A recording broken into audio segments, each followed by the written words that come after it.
여러분 안녕하십니까? MTN 투데이입니다. 잇따른 대책에도 가계부채 가파른 상승세가 이어지자 정부가 긴급 처방을 내놨습니다. 가계빚 증가의 주범인 주택의 공급 물량 자체를 줄여서 적정선에서 관리를 하겠다는 겁니다. 네, 집단 대출뿐 아니라 비은행권 대출에 대한 관리도 강화하기로 했습니다. 자세한 내용은 경제금융부 강은혜 기자와 이야기 나눠보겠습니다. 예. 이번에 가계부채 관리 방안 핵심이 주택 공급부터 한번 조절을 하겠다는 것이었습니까? 구체적으로 어떤 내용들이 나왔는지부터 설명을 해주시죠. 네, 맞습니다. 일단은 이번 핵심은 그 주택시장의 공급 물량을 축소시켜서 그 가계부채 증가 속도를 좀 늦춰보자 이런 취지인데요. 그동안에는 이 공급은 그대로 두고 사후적으로 금융대출을 좀 규제하는 정책들을 펼쳐왔습니다.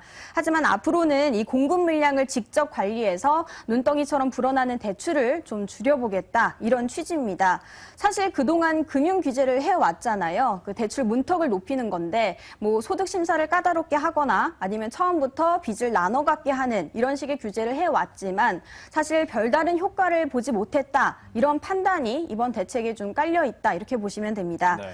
한국은행이 발표한 지난 2분기 우리나라 가계부채가 1,257조 3천억 원입니다. 전분기보다 33조 6천억 원이 늘어났는데 통계 작성 이후 아주 가장 최대치라고 합니다. 또 구체적으로는 이번 대책 발표의 그 구체적인 안을 보면 앞으로 공공 택지 공급 물량을 축소하고 주택 분양 보증 심사를 강화해서 주택 과잉 공급을 좀 막아보겠다 이런 내용들이 담겼습니다. 또 LH 공공 택지 공급 물량을 지난해 12만 8천 호에서 올해는 7만 5천 호로 축소를 하고 또 여기에 더해서 내년에도 추가적으로 축소를 할 계획이라고 합니다.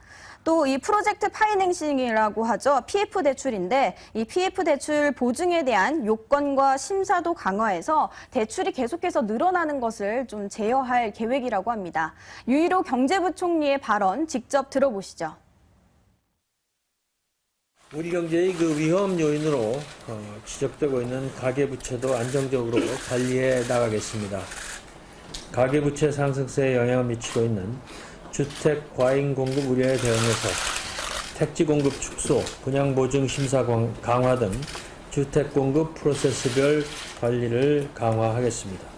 집단 대출에 대해서도 실수요자 중심의 대출 시장이 정착될 수 있도록 보증제도 개선, 리스크 관리 강화를 추진할 계획입니다.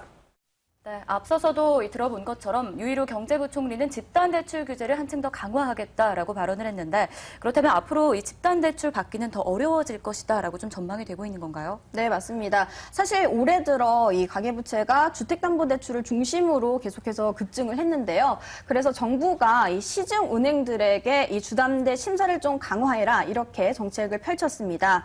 하지만 이 집단대출의 경우에는 그 여신심사 가이드라인에 적용을 받지 않기 때문에 오히려 이 부분이 급증을 했는데요. 올해 상반기 주택담보대출 증가액 중에서 이 집단대출이 차지하는 비중이 무려 48.7%에 달했습니다. 지난해 말 기준으로 보면 12.4%였으니까 꽤 많이 증가를 한 수치입니다.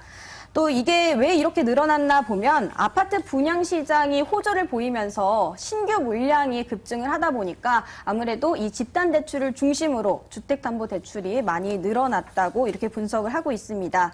상황이 이렇다 보니까 이런 가계부채 증가 주 원인이 집단 대출이 아니냐 이런 지적들이 꽤 많이 나왔는데요.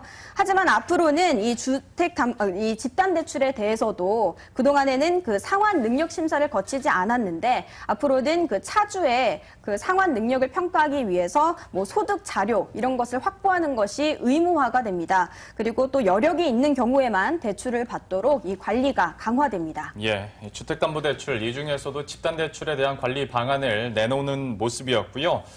또 한 가지 이슈가 됐던 것이 제1금융권에서 이제 대출이 깐깐해지다 보니까 제2 또 제3금융권으로 대출자가 몰리는 이 풍선 효과도 좀 문제가 되지 않았습니까? 이 부분에 대한 대책도 나왔다고요. 네, 맞습니다. 말씀하신 대로 은행권의 그 여신 심사 가이드라인이 강화가 되다 보니까 네. 풍선 효과로 비은행권의 대출이 굉장히 많이 늘었는데요. 이 상호금융, 새마을금고 등 비은행권 대출이 2분기에만 10조 4천억 원이 늘어났습니다.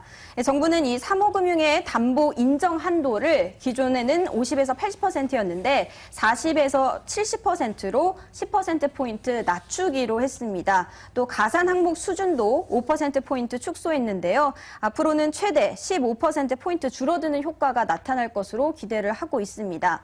또 전세자금 대출에 관련해서도 만약에 원금의 10% 이상을 상환했다 이럴 경우에는 보증료를 좀 인하해주는 식으로 인센티브도 강화할 방침이라고 합니다. 정부는 각 상호금융 중앙회와 또 금융위, 금감원들이 포함되는 이 TF를 구성해서 올해 하반기 중에는 상호금융권의 상환 능력 심사 강화, 또 분할 상환 유도 방안 등을 마련할 계획이라고 합니다.